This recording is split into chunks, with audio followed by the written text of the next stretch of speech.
이번에 그 며칠 전에 그 미국의 이제 메이저리그 월드 시리즈가 이제 끝났었는데요. 그 야구 좋아하시는 분 아실 것입니다. 그 LA 다저스랑 휴스턴 이제 그 팀이 이제 둘이 이제 했는데 아쉽게도 이제 LA 다저스 팀이 이제 졌습니다. 그 LA 다저스 그 투수 중에서 그 야구뿐 아니라 신앙도 에이스라는 그런 별명을 가진 그 선수가 있습니다. 혹시 그 누군지 아십니까? LA 다저스에 그 야구를 잘 안 보시는 LA 다저스에 류현진 선수 있는 건 아시죠? 한국 사람 류현진 선수가 있는 그 LA 다저스 팀에 그 클레이튼 커쇼라는 그 선수가 있습니다. 이 커쇼라는 선수가 거의 그 메이저급 그 야구에서 투수로 지금 되게 활동을 잘하고 있는데요. 이 선수가 지난 9월 26일 날그 Face on the Field라는 그 라디오 프로그램에서 크리스천은 세상 사람에게 예수님을 믿는 사람들이 어떻게 다르게 사는지를 보여줘야 한다라고 이렇게 말을 했습니다. 그럼 한번 사진 한번 클레이튼 커쇼 또 모르시는 분도 계시니까 제가 작게 한번 만들어봤습니다. 저 선수입니다. 이렇게 털 있고 참 이게 크리스찬으로 열심히 살아가는 그런 그 선수인데요. 그리고 이제 커쇼가 또 어떻게 고백을 하냐면은 기독교 신앙은 예수님의 가치와 그 가치를 따르는 그런 삶의 방식을 세상에 보여주는 것이라고 하면서 사람들이 나에게 왜 하나님을 믿느냐라고 묻는다면은 하나님을 향한 나의 믿음을 하나님께 고백하고 예수님의 가치를 실천하기 위해서 제가 삽니다라고 고백합니다. 그는 이제 2010년에 이제 결혼을 해서 그 신혼여행을 포기하고 아내 그 엘렌 멜슨과 함께 잠비아로 그렇게 이제 봉사활동 및 단기 선교를 떠납니다. 그 이후 이제 커쇼는 커쇼 챌린지라는 그런 자선단체를 만들어서 세계 여러 나라의 그런 그 불우한 어린이 이웃들, 그러니까 이제 훈련이 없을 때 잠시 쉬는 기간 동안에는 이게 항상 이렇게 선교지를 가서 불우한 이웃들을 돕는다고 합니다.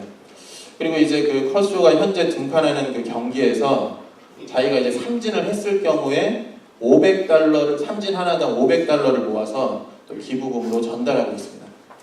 그는 이제 내가 하는 건 자선이 아니라 그냥 하나님이 내게 주신 것들을 바르게 사용하는 것이고 우리는 단지 청지기로서 역할을 감당하는 것이고 하나님을 위해 사용되는 그릇입니다. 나는 그저 기독교인이 어떻게 사는가를 보여주고 오직 천국으로 가는 진정한 진리는 예수님이라는 것을 고백합니다 라고 이렇게 말했습니다.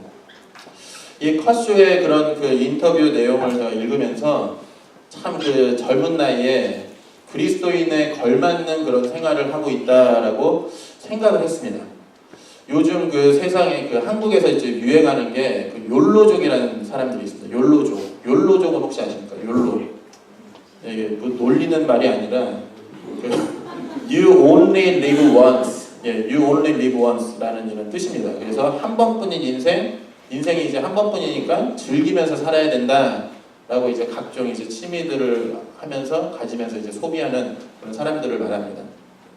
근데 이제 즐거움을 추구하는 것이 큰 의미가 없는 삶이라고 우리는 볼 수 있습니다. 왜냐하면은 우리 인생은 한 번 죽으면 끝나는 것이 아닙니다. 우리의 인생의 주인은 내가 아니라 바로 하나님이시기 때문입니다.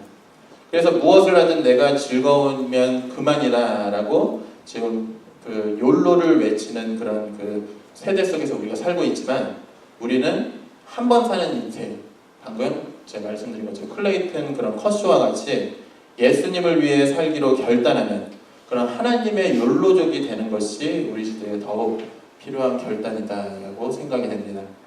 그럼 한 번뿐인 인생 그리고 죽음 이후 우리가 영원한 그런 그 생명을 맞이해야 하는 우리가 하나님을 위해 사는 그런 욜로족이 되기 위해서 어떻게 살아가면 되겠습니까?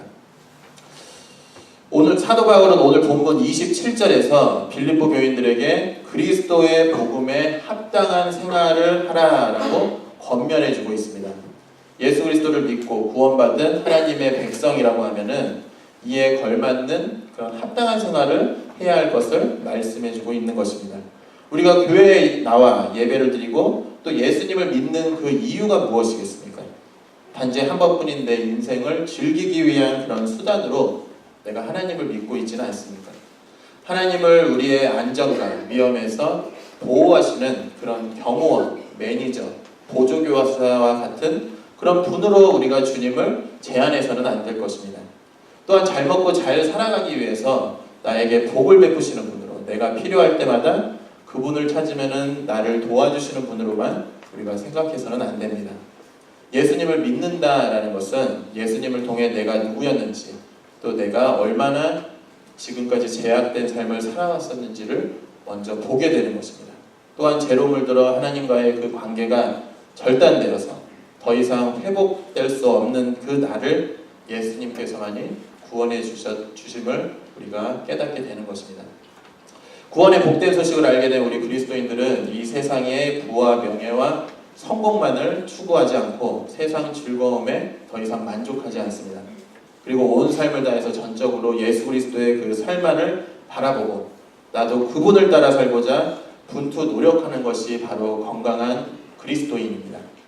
그러므로 우리 그리스도인의 삶은 오직 예수 그리스도의 복음에 걸맞는 그런 그 생활을 해야 합니다.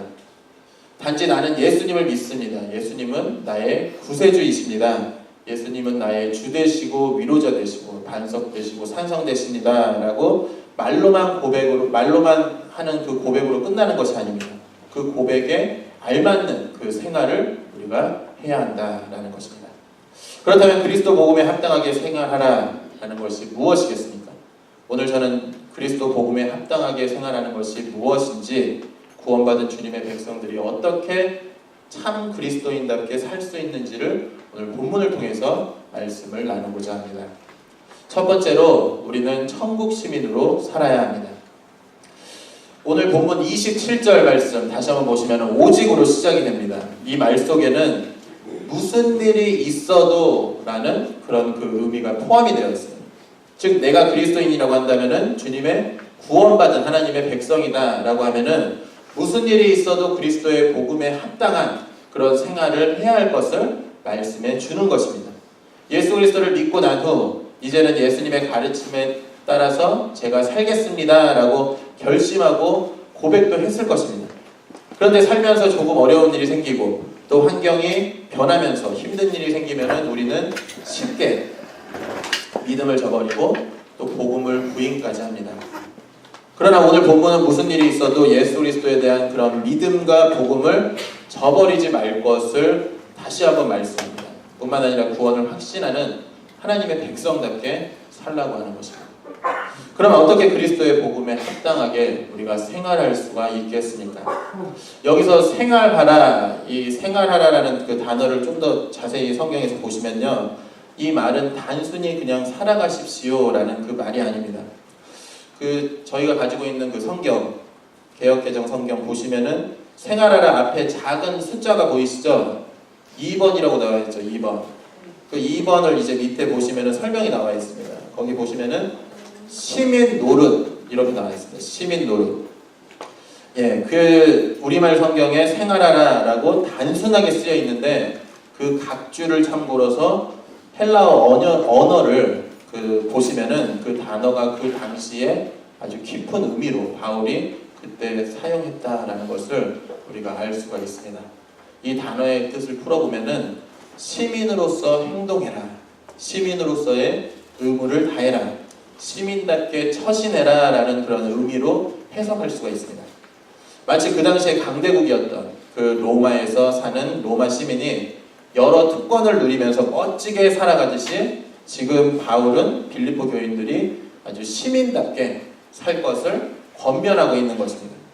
실제로 그 빌립보라는 곳은 그 로마 식민지였지만 로마 식민지 중에서도 아주 특별한 그런 지역이었습니다.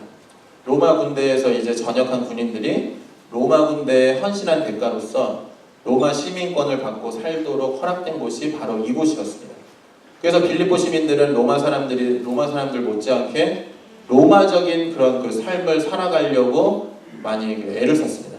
로마의 언어를 사용하고 또 로마인들처럼 옷을 입고 로마인들처럼 먹고 마시며 로마 시민으로서의 모든 권리를 행사하고 로마의 문화의 전통을 지키며 살아가던 그런 그 지역이었습니다.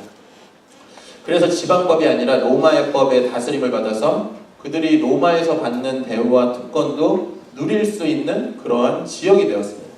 즉 빌립보에 산다라는 것은 로마에 사는 것과 같은 그 혜택이 주어지는 곳이었습니다. 그런데 바울이 여기에서 말하는 시민답게 생활하라라는 시민으로서 의무를 다해라라는 이 말은 로마 시민으로서 이렇게 빌립보 교인들에게 살라라고 말하는 것이 아닙니다. 우리 그리스도인들은 이 세상에서 세상 나라의 시민이 아닙니다. 빌립보서 그 다음 장 3장 20절을 또 넘겨서 잠깐 보시면은 생활하라의 명사형 단어를 사용해서 우리가 어디 시민인지를 지금 보여주고 있습니다. 우리가 어디 시민입니까? 예, 우리의 시민권은 하늘에 있다라고 말씀하고 있습니다. 즉 잠시 지금 이들이 빌립보에 살고 있지만은 로마인이 로마 시민인 것처럼 그리스도인은 이 세상에 잠시 살고 있는 그런 천국 시민임을 이야기해주고 있는 것입니다. 이들이 진정으로 추구해야 할 그 시민권이 바로 로마 시민권이 아니라 하늘에 속한 그런 시민권자로서 그에 걸맞는 생활을 이 세상에서 해야 한다는 것을 강조하는 것입니다. 이처럼 우리는 천국 시민이라는 그 사실을 깨달아야 합니다. 잠시 이 세상에 우리가 살고 있을 뿐 우리는 천국 시민이고 이는 세상과는 구별된 그런 신분임을 우리가 알아야 합니다. 이것은 우리가 현재 그 미국에 살고 있으면서 미국 법에 따라 살고는 있지만은 한국에서 태어난 사람이다라고 하면은 항상 우리의 마음에는 한국이라는 명예와 자부심을 갖고 있는 것과 같습니다. 비록 지금 머나먼 그 한국에서 멀리 떨어져서 이곳에서 잠시 살고 있지만 늘 우리는 조국 한국에 대해서 무슨 일이 있는지 지금 한국 사회가 어떻게 돌아가는지 많은 관심이 있을 것입니다. 또한 미국에서 자녀를 키우다가 이제 발생하는 그런 여러 일들에 대해서 한국에서는 안 그랬는데 그러면서 한국 생각이 먼저 들게 됩니다. 그 음식도 그렇습니다. 미국에 살면은 우리가 미국 음식을 먹는 게 당연합니다. 그런데 이제 우리 이 자리에 계신 성도님 중에서 매일매일 미국 음식 드시는 분 거의 없을 것입니다. 다들 한국 음식 집에서 드시고 또 미국에 아무리 오래 살았다고 해도 집에 젓가락 없으신 분 아무도 없으시죠. 다 이렇게 하나씩 있을 거죠. 그만큼 우리가 한국에서 미국으로 이민 왔더라도 우리가 그 한국의 생활 방식까지 다 버리고 온 것이 아니다라는 것입니다.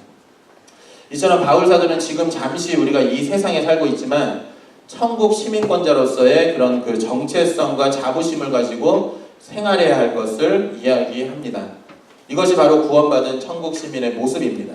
전에는 하나님의 그 백성이 아니었지만은 그리스도의 복음으로 인해서 우리가 구원받은 이후 이제는 하나님 나라의 백성이 된 것입니다.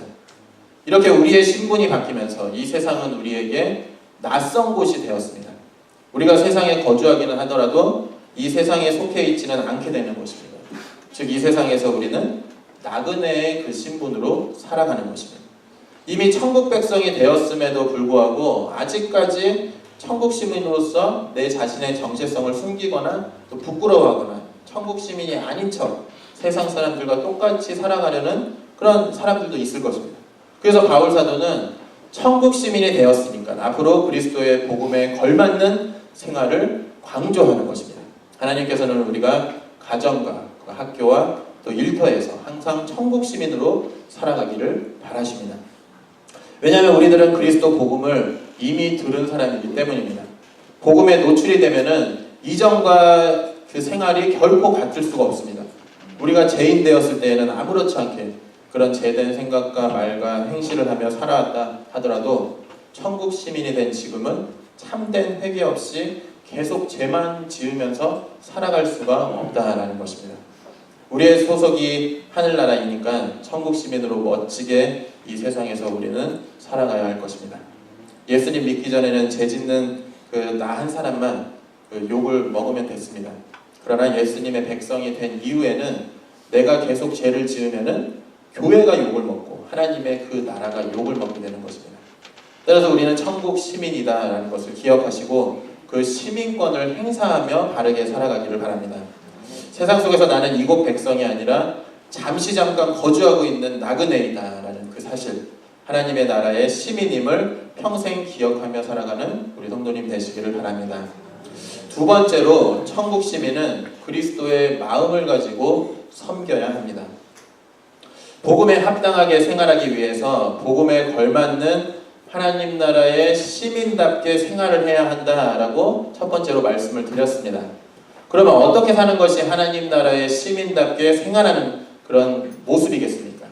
오늘 본문 27절 그 후반부를 보시면은 너희가 한 마음으로 서서 한 뜻으로 복음의 신앙을 위하여 협력하는 것과라고 말씀하고 있습니다.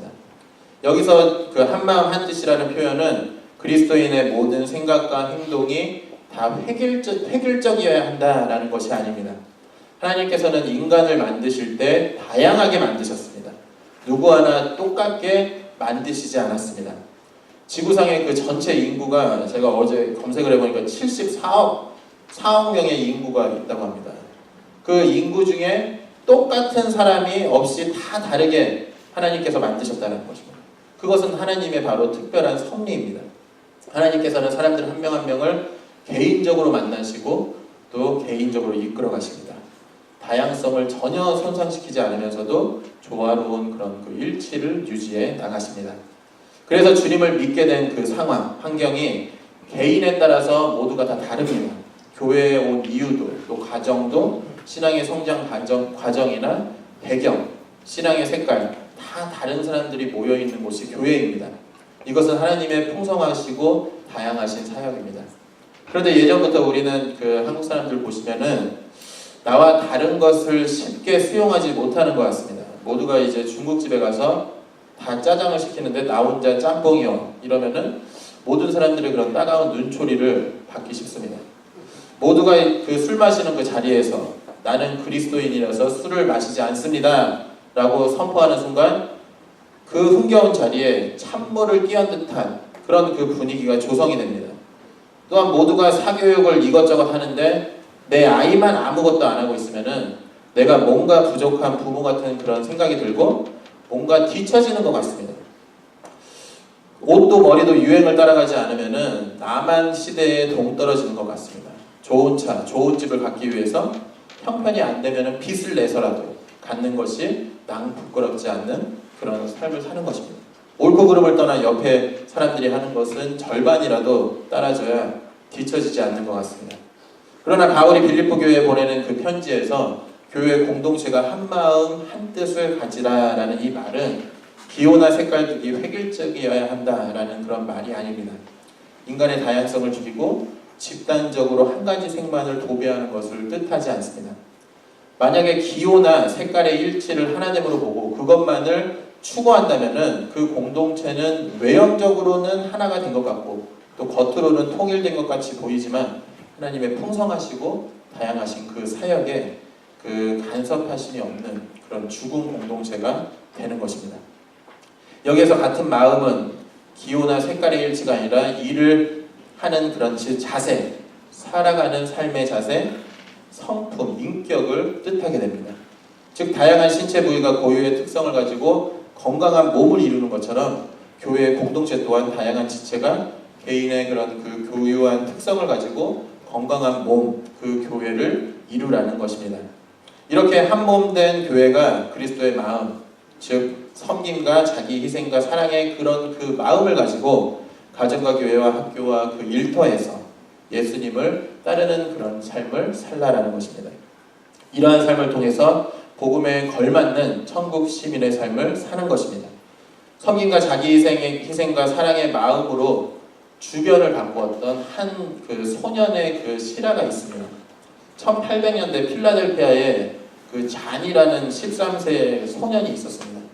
이 소년은 가난해서 벽돌 공장에서 그 노동하는 그런 아이였습니다.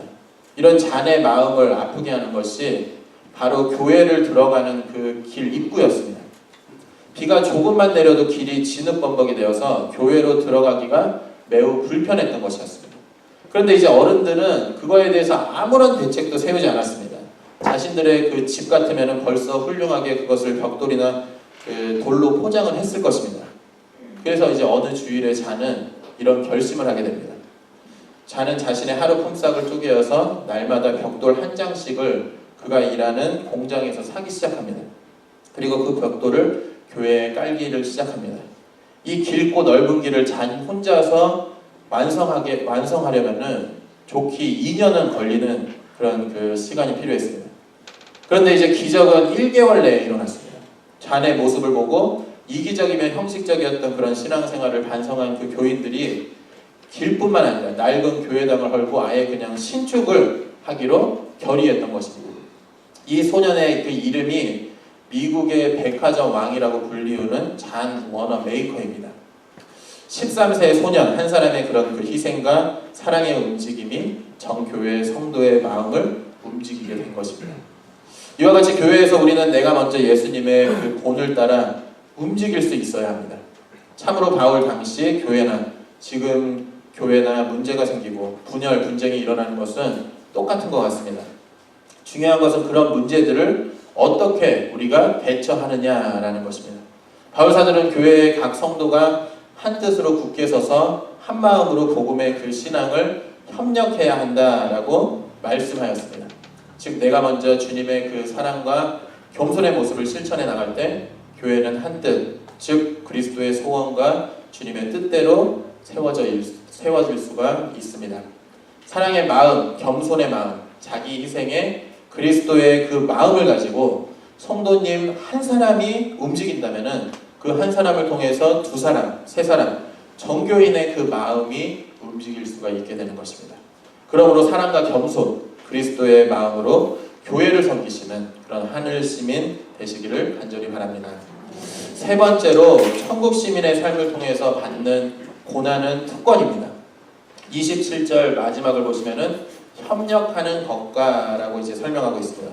이것을 이제 다른 그 영어 성경을 참조해 보면은 이 협력하는 것과가 싸우다, 다투다, 분투, 노력하다라는 그런 뜻으로 쓰여져 있습니다. 즉 빌립보 교인들이 굳게 서서 한 마음으로 복음의 신앙을 위해서 함께 싸워가야 함을 이야기해 주는 것입니다. 이 싸움이 무엇이냐면은 다음 28절에서 설명을 해주고 있습니다. 무슨 일에든지 대적하는 자들 때문에 두려워하지 아니한다. 이 말은 복음을 믿기 때문에 내게 다가오는 그 어떤 고난도 내가 두려워하지 않는다라는 그런 말이 됩니다. 즉 복음에 합당하게 생활하라는 것, 천국 시민의 삶을 살아가라는 것은 우리가 세상을 살면서 복음으로 인해서 겪는 여러 가지 일들을 아주 담대하게 감당하다라는 것입니다. 다시 말해서 고난을 피하지 말고 굳게 서서 싸워 이기라는 것입니다. 결국 27절 후반부와 28절 그 상반부를 합쳐서 이해해 보면은 내가 직면한 그 고난을 두려워 말고 한마음 한뜻으로 굳게 서서 복음의 신앙을 위해 함께 싸워가야 할 것을 말씀하고 있습니다. 그리고 29절 다음 구절을 또 한번 읽어보겠습니다. 그리스도를 위하여 너희에게 은혜를 주신 것은 다만 그를 믿을 뿐 아니라 또한 그를 위하여 고난도 받게 하려 하심이라. 아멘. 하나님께서 우리에게 고난도 받게 하셨다라고 말씀하고 있습니다. 이 부분을 세번역 성경을 이제 보시면은 고난을 받는 특권을 주셨다라고 나옵니다. 우리는 이 세상에서 천국 시민으로 하나님 나라의 방식대로 살아가야 하는 주의 자녀들입니다. 그 삶의 방식이 세상의 방식과 충돌할 수밖에 없습니다. 그런데 이러한 충돌이 우리 믿는 자들에게는 항상 고난의 모습으로 나타나게 된다라는 것입니다. 예수님을 믿는다는 그 이유로 겪는 핍박과 환난이 분명히 있습니다. 또한 예수 그리스도를 믿는다는 것은 세상의 그 흐름에 내가 따라가지 않겠다라는 그런 말입니다. 예수님을 믿기 전에는 우리가 세상에 속했고 세상이 나의 친구였습니다. 그러나 예수님을 믿음으로 우리는 세상에 더 이상 속하지 않게 되었습니다. 뿐만 아니라 세상과는 아예 적대하는 그런 그 관계가 된 것입니다. 세상과 친구가 되었을 때는 세상이 우리를 가만히 내버려 두었는데 이제 그 친구 관계를 끊자라고 하니까 우리를 가만히 놔두지 않는 것입니다. 세상이 성공이라고 여기는 방식과 예수 그리스도께서 성공이라고 여기는 그 방식이 정반대이기 때문에 충돌할 수밖에 없습니다. 그리고 세상은 계속 우리들을 유혹하고 자기 편으로 끌어들이려고 괴롭히는 것입니다. 바울 사도가 회심한 그 이유를 보시면은 그 전과 이후의 그 삶이 완전히 바뀌어졌음을 우리는 볼 수가 있습니다. 그런 그리스도인들을 아주 핍박하는 그런 자리에 1등 공신으로 서 있던 사람이었습니다. 그런데 예수님을 믿고 나서 예수님이 그리스도인을 선포하는 천국 시민의 그 삶을 살아가게 되는 것입니다. 이런 바울의 삶은 이 세상과 충돌되어서 심한 고통을 겪게 됩니다. 수없이 복음을 증거하다 매를 맞고 또 감옥에 투옥되었습니다. 갈라디아서 6장에서는 내가 내 몸에 예수님의 흔적을 지니고 있다라고 말을 할 정도입니다. 천국 시민의 삶을 살기 위해서 이러한 경험을 천국 시민의 삶을 살기 위해 우리는 이러한 경험을 하지 못했다면은 천국 시민의 삶을 시작하는 우리에게 또 이런 그 고난을 통해서 매우 값비싼 대가가 찾아오게 되는 것입니다. 그러면은 고난이 왜 특권이겠습니까? 고난은 생명을 얻는 유일한 길이기 때문입니다. 내가 멸망의 길로 가지 않고 생명의 길로 가고 있다라는 그런 증거이기 때문에 예수님 믿는 것 때문에 받는 그 고난은 우리에게 특권이 되는 것입니다. 고난이 특권이라는 사실에도 불구하고 고통, 고난이라는 그런 단어만 들어도 싫은 것이 사실입니다. 그러나 우리가 이제 그 갓난아기들을 한번 생각해 보십시오. 이 갓난아기들 보면은 참 예쁩니다. 이 갓 태어난 아이들 이렇게 안고 있으면은 정말 뭐 세상이 뭐 다 이제 너무 이제 기분이 좋은데 그 예쁜 자녀들을 이제 그 우리 자매님들이 결혼하시고 이제 갖고 싶어 하면서도 그 갖지 못하는 게 해상의 고통 때문에 그 꺼려하는 분들이 계십니다. 겪어보지 않은 그런 그 형제님들은 뭐 이 고통에 대해서 우리가 말을 할 수가 없지만은 이 산통은 아주 큰 고통이라고 이야기합니다. 그러나 그 고통 이후에만 비로소 새 생명을 얻는 그 기쁨이 찾아오게 됩니다. 아무리 그 고통이 두렵고 힘들어도 어머니가 그 고통을 통과해야만 새 생명을 얻게 되는 것입니다. 다른 길이 없습니다. 산통이 있어야 생명을 얻듯이 이 세상에서 성도로 고난을 통과해야만 하나님 나라에서 영원한 안식과 그 영광을 누릴 수가 있게 되는 것입니다. 고난은 생명을 얻는 특권으로 가는 그런 유일한 길입니다. 그래서 하나님 나라의 백성으로서 영원의 그 관점에서 보면은 고난은 잠시이고 장차올 영광은 영원하다라는 것입니다. 베드로전서 5장 10절 말씀을 보시면은 모든 은혜의 하나님 곧 그리스도 안에서 너희를 부르사 자기의 영원한 영광에 들어가시는가 잠깐 고난을 당한 너희를 친히 온전하게 하시며 굳건하게 하시며 강하게 하시며 털을 견고하게 하시리라. 아멘. 고난을 당해보신 분들은 잘 아실 것입니다.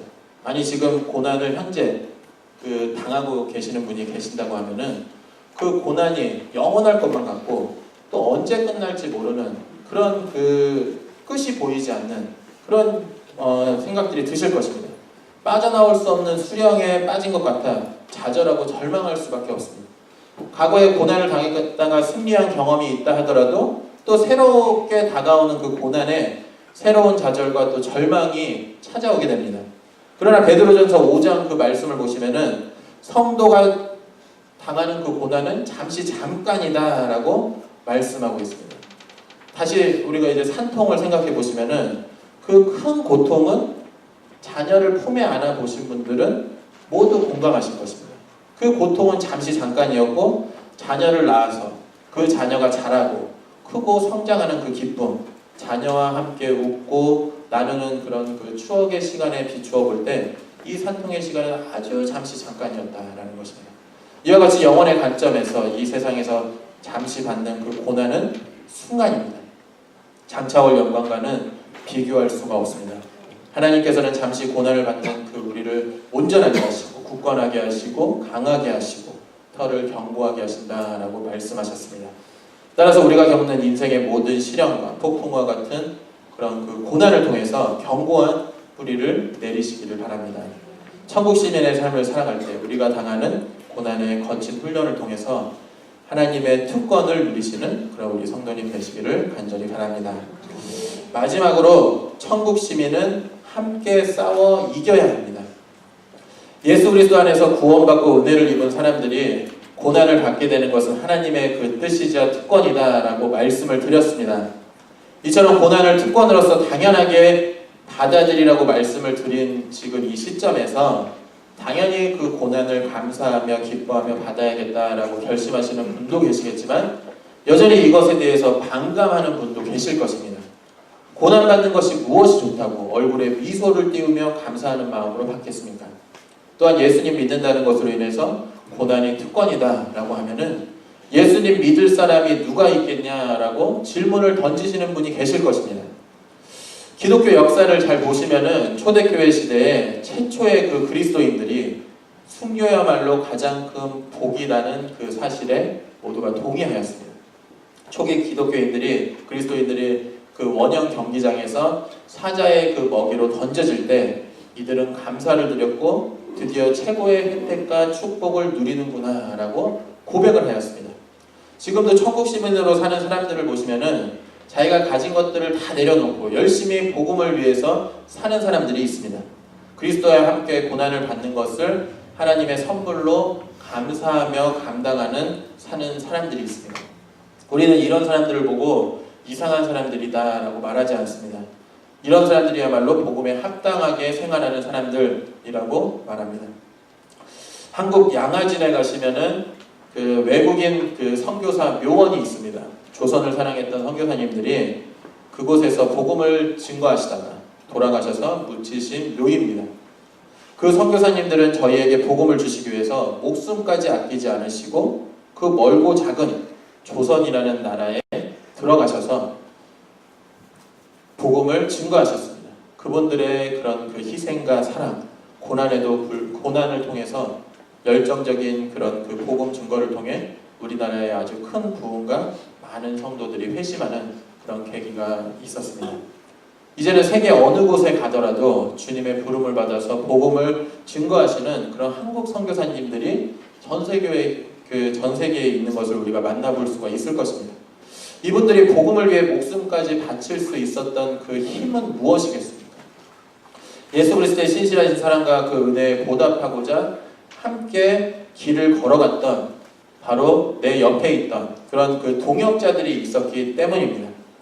만약 선교의 길을 내가 혼자만 감당하거나 또 사자의 먹이로 나홀로 그 원형 경기장에 있었다라고 하면은 도저히 이것은 감당할 수 없는 일이었을 것입니다.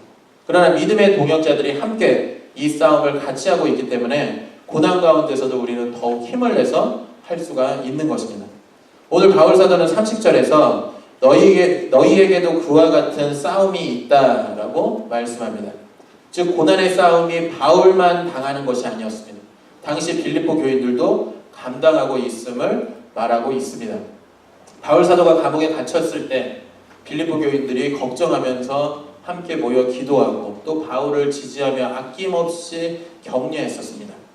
역으로 빌립보 교인들이 어려웠을 때에는 바울이 격려하며 그들을 위로해 주었습니다. 이처럼 천국 시민으로서 삶을 살아가는 데 있어서 분명히 힘들고 어려운 일들을 우리가 만날 수가 있습니다. 이때 건강한 그 교회 공동체가 필요한 것입니다. 이곳에서 힘들고 어려운 성도들이 함께 모여서 위로하고 위로받는 그런 그 교제를 나누는 것입니다. 성도가 모이는 일에 힘쓰는 이유가 바로 이러한 이유 때문입니다. 교회의 머리는 그리스도이십니다. 우리는 그 머리에 붙어있는 각 지체들입니다.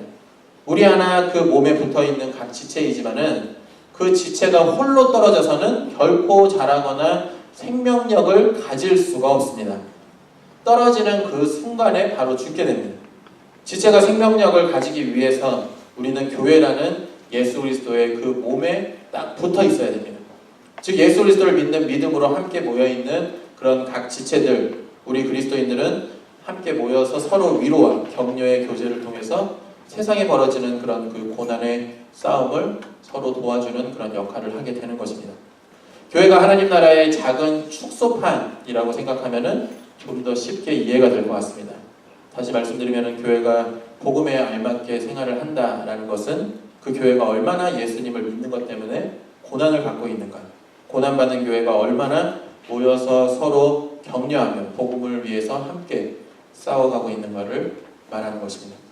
그래서 우리가 교회로 모인다는 것은 서로 교제를 나눈다는 것인데 그 교제의 주된 내용은 각자 세상에서 천국 시민으로서 그것 복음에 걸맞는 그런 생활을 하다가 교회에 다시 모여서 그 삶을 나누는 것입니다.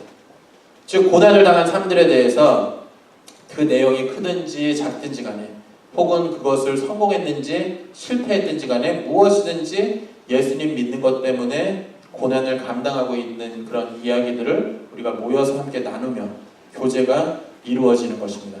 그리고 교회 공동체 내에서 그러한 교제 가운데 서로 위로하며 또 한마음으로 굳게 서서 세상과 싸워나가게 되는 것입니다. 만약 이 고난을 나 혼자 감당하고 있다라고 하면은 힘들기도 하고 나 혼자 한다는 그런 억울함으로 인해서 그 고난의 삶을 쉽게 포기할 수도 있습니다. 그리고 세상으로 다시 돌아가려고 할 수도 있을 것입니다. 나만 그리스도 안에서 살려고 선을 행하고 또 손해보면서 살려고 하니까 억울한 것입니다. 아니 왜 나만 이렇게 손해보면서 바보같이 내가 살아야 하나? 다른 사람들은 아무렇지도 않게 저렇게 생활하는데 남들은 다 하는데 왜 나만 이렇게 별나게 살 필요가 있냐라고 생각하는 것입니다. 즉 신자들의 고난의 삶, 복음에 합당한 생활을 하지 않는 그런 그 이유는 복음에 합당한 그런 생활 자체가 고난의 그 삶이 무거워서라기보다도 그렇게 사는 사람이 이 세상에 없다는 것, 나 혼자 그렇게 살아가야 하는 그런 외로움과 억울함이 가장 큰 이유가 되는 것입니다. 그래서 우리가 교회에 보이는 것입니다. 그렇게 세상에서 홀로 있다가는 결코 복음에 합당한 생활을 하지 못할 뿐만 아니라 구원받은 이후 우리는 마땅하게 자라갈 수가 없습니다. 그러나 우리가 교회에 모여서 드디어 성도님들과 함께 그 억울함을 풀게 되는 것입니다. 나만 이렇게 사는 줄 알았는데 아니었구나. 누구 집사님도 어느 성도님도 또 어느 권사님도 다 그렇게 살고 있었구나. 나만 양보하는 삶, 손해보는 삶, 하나님이 싫어하시는 것은 하지 않으려고 애쓰는 그런 삶들을 나만 살고 있는 줄 알았는데 누구누구도 다 그렇게 살고 있으셨구나 라는 것을 우리가 그런 그 모임을 통해서 확인하는 것입니다. 이것을 바로 교회에서 성도의 교제를 통해서 확인되는 것입니다. 그래서 교회의 나눔은 항상 이러한 그런 교제가 있어야 되는 것입니다. 어디 주식을 투자했더니 대박 났더라. 어느 지역이 앞으로 장래성이 있으니까 빨리 투자해야 된다. 무슨 옷 자랑하고 가방 자랑하고 자식 자랑하고 이런 것이 나눔으로 하고 있으면은 이것은 그냥 사교 모임에 불과합니다.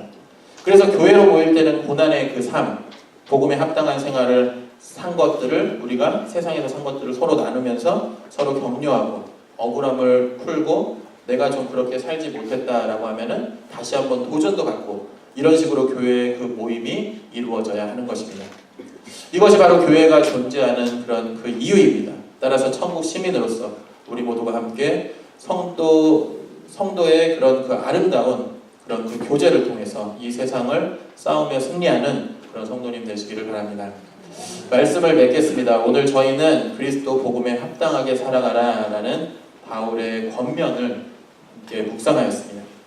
그리스도 복음에 합당하게 살아가라는 것은 바로 천국 시민으로서 이 세상에서 한마음 한뜻으로 그리스도의 사랑을 실천하며 사는 삶이었습니다. 비록 우리가 천국 시민의 삶을 살아갈 때 많은 고난들이 찾아오겠지만 이 고난은 하나님께서 주신 특권이다라는 그 사실을 기억하시고 성도님과 함께 협력하여서 세상과 잘 맞서 싸워야 할 것입니다. 그러므로 이 세상에서 천국 시민의 그런 삶을 실천하시며 살아가시기를 바랍니다. 우리가 언제나 승리할 수는 없습니다. 때로는 제약에 넘어가고 세상의 유혹에 빠질 수도 있고 견디기 힘든 고난에 허덕일 때도 있을 것입니다. 하지만 우리에게는 교회가 있습니다. 우리가 교회 공동체로 모여서 이러한 그 내용들을 서로 나누며 위로받는 것입니다. 어떠한 어려움이 있고 이것을 나는 어떻게 극복했는지 서로 위로하고 용기를 북돋아주고 다시 일어서기를 격려하며 함께 기도하는 그런 교회가 있습니다. 결국 복음에 순종하여 사는 삶은 아주 사소한 것이라도 아주 하찮은 것이라도 서로 그런 그 나눔을 통해서 그리스도 복음에 합당한 생활이 이루어지는 것입니다. 그리하여 우리 교회 공동체 또 모고메리 지역에 천국 시민의 삶을 살아가시는 우리 늘 푸른 장로교회 성도님 모두 되시기를 간절히 바랍니다.